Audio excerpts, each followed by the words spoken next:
2008년, 2009년 전국 아파트 미분양 물량은 실로 엄청났습니다. 2009년 전국 아파트 미분양은 약 16만 5천 가구로 최악의 부동산 시장을 겪게 됩니다. 여러분의 부의 날갯짓을 응원합니다. 지난 글에서 우리는 서울 수도권 시장의 하락 이유에 대해서 살펴보았습니다. 하락의 이유를 여러 현상들이 모여서 결국 너와 나의 우리의 심리를 만들었고 이 심리가 하락을 가져왔다고 말씀드렸습니다. 그런데 지난 하락기에 서울 수도권은 하락한 반면 지방 부동산은 엄청난 상승을 했습니다. 지역별로 얼마나 상승했는지 궁금한 분들은 오른쪽 위의 링크를 확인하세요. 지방 부동산에는 무슨 일이 있었던 걸까요? 맞습니다. 모두들 짐작하듯 2009년부터 2013년까지 지방 부동산의 상승 배경에는 공급 부족이 있었습니다. 수요가 작은 지역일수록 공급 물량에 정직하게 반응하며 이는 부동산 사이클을 형성합니다. 그런데 정말 지방의 상승 배경에는 공급 부족만 있었을까요? 정말? 이라는 의문이 생겼습니다. 그럼 최근 대부분의 지방 부동산에 공급 부족 현상이 나타나는데 과거와 유사한 폭등이 다시 재현될까요? 그래서 과거의 상승 이유들을 찾아보고 현재와 무엇이 같고 또는 다른지를 생각해 보았습니다. 그럼 함께 보시죠. 첫 번째로 정책을 보겠습니다. 여러분은 혹시 환매 조건부 미분양 주택 매입이라는 단어를 들어보셨나요? 환매 조건부 미분양 주택 매입이란 주택 건설사들이 건설한 주택 중 공정률 30% 이상의 미분양된 주택을 분양가의 50%로 정부가 사들였다가 준공 후 1년 이내에 사업자가 다시 사갈 수 있는 옵션을 부여한 주택을 말합니다. 정부는 2008년 11월 매입을 시작한 이후 2012년 8월 말까지 약 2년간 2조 6천억 원의 자금을 지원하였으며 지금은 중단되었습니다. 과거 2010년 기사를 보겠습니다. 2010년 기사를 보면 준공 전 미분양 주택 중에서 지방 물량을 우선 매입하고 자금 여유가 있으면 수도권에서 사들이기로 했다라는 기사를 볼 수 있었습니다. 한마디로 지방 미분양 살리기 정책입니다. 2008년, 2009년 전국 아파트 미분양 물량은 실로 엄청났습니다. 2009년 전국 아파트 미분양은 약 16만 5천 가구로 최악의 부동산 시장을 겪게 됩니다. 전국에 1년 동안 필요한 적정 아파트 물량은 약 26만에서 28만 가구입니다. 그리고 지난 20년간 평균 아파트 미분양 물량은 6만 3천 가구입니다.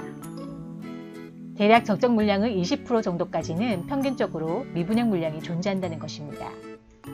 그런데 2009년 16만 5천 가구의 미분양은 1년간 필요한 적정 물량의 약 60%에 준하는 물량으로 3년간 발생할 수 있는 미분양 리스크가 한 번에 터진 것이나 다름없었던 것이죠. 이에 다급해진 정부는 환매 조건부 미분양 주택 매입뿐만 아니라 양도세 면제 정책을 추진합니다. 2008년 11월 기사를 보겠습니다. 지방 미분양 아파트를 사면 5년 동안 발생하는 시세 차익에 대한 양도소득세 전면 면제라는 지금 믿기지 않는 정책을 추진합니다. 지금은 적폐 세력으로 전락한 다주택자이지만 그때는 정부가 다주택자에게 손을 내밀게 됩니다. 다주택자에게도 양도세 면제 혜택을 동일하게 적용합니다. 투자자가 아니면 떨어지는 칼날에 가감하게 손을 내밀 수 없으니 미분양 물량 해결에 마중물 같은 역할을 해달라는 것이죠. 그리고 수도권에서도 유사한 정책이 나옵니다. 2009년 기사를 보겠습니다. 2009년 12월 기사를 보면 양도소득세 한시 혜택이 끝나는 2010년 2월 11일을 앞두고 신도시 주변 미분양 아파트에 관심이 쏠리고 있다. 미분양 아파트는 양도세 감면과 총 부채 상환 비율을 규제를 받지 않는다.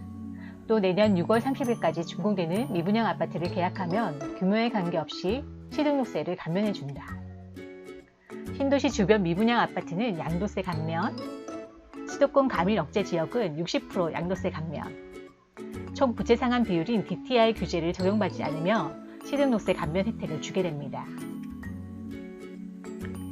이런 정부의 정책은 서울 수도권에서는 정책 효과가 나타나지 않지만 지방 부동산 시장에는 굉장한 효과가 나타납니다. 정책 후 지방 부동산의 미분양 물량 감소 추이를 보겠습니다. 부산, 대구,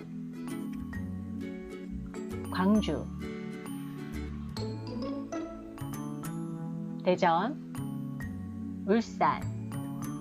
대전, 울산인 5대 강력시 모두 미분양 물량이 빠르게 감소합니다. 대전, 울산, 강원, 충북, 충남, 강원도, 충청북도, 충청남도 또한 같은 모습입니다. 전북, 전남, 경북, 전라북도, 전라남도, 경상북도 미분양 물량 또한 빠르게 소진되었습니다. 경남, 제주, 경상남도 또한 빠르게 소진되고 있음을 볼 수 있습니다. 정부 정책의 영향이었을까요? 5대 강력시 및 지방 중소도시에서 빠르게 미분양 물량이 소진됨을 볼 수 있었습니다. 그럼 같은 기간 서울 수도권은 어땠을까요? 서울, 경기, 인천 모습입니다.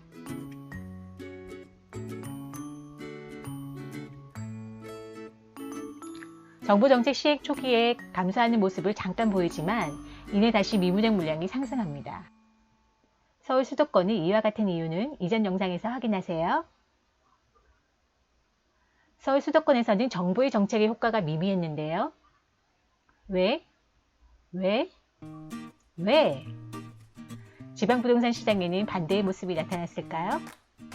그 이유는 바로 공급 물량의 부족, 그리고 가격에 있다고 생각합니다. 지난 글에서 소개했던 지표가 있죠. 주택이 싸다 비싸다를 가늠해 볼 수 있는 지표, 주택구입 부담지수. 중위소득 가구가 표준 대출을 받아 중간 가격의 주택을 구입하는 경우에 상한 부담을 나타내는 지수입니다.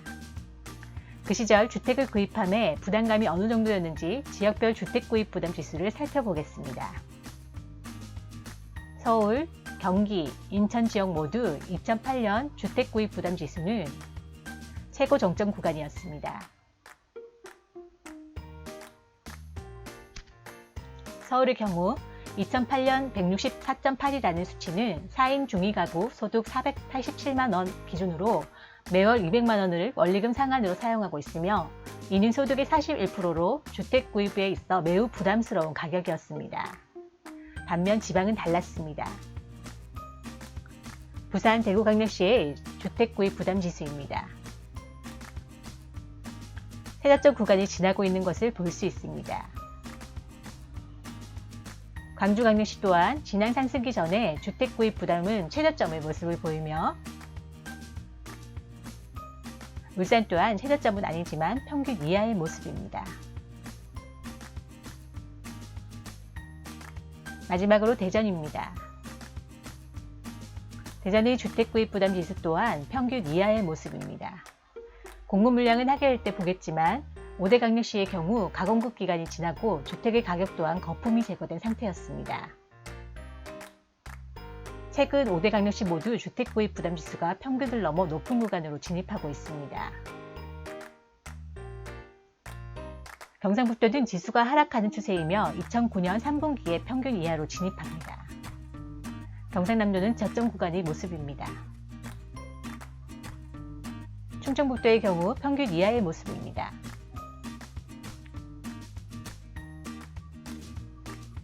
충청남도는 평균 이상이며 추세의 변동폭이 크게 나타납니다.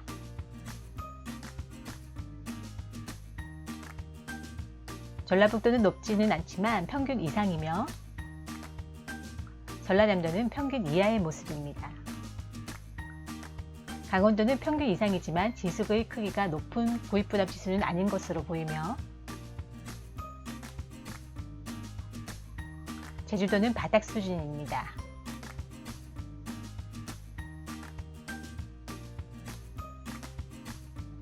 서울 수도권을 제외한 지방 부동산 가격은 그 시절 주택을 구입함에 크게 부담이 느끼지 않았을 것으로 보입니다. 물론 몇 천에서 몇 억씩 하는 주택은 누구에게나 부담스러운 가격이겠지만 서울 수도권에서 느낄 가격 부담감에 비하면 훨씬 적었다는 의미입니다. 정부의 정책 그리고 지방 부동산의 구입 부담 지수를 살펴보았습니다. 그럼 공급 물량을 보겠습니다.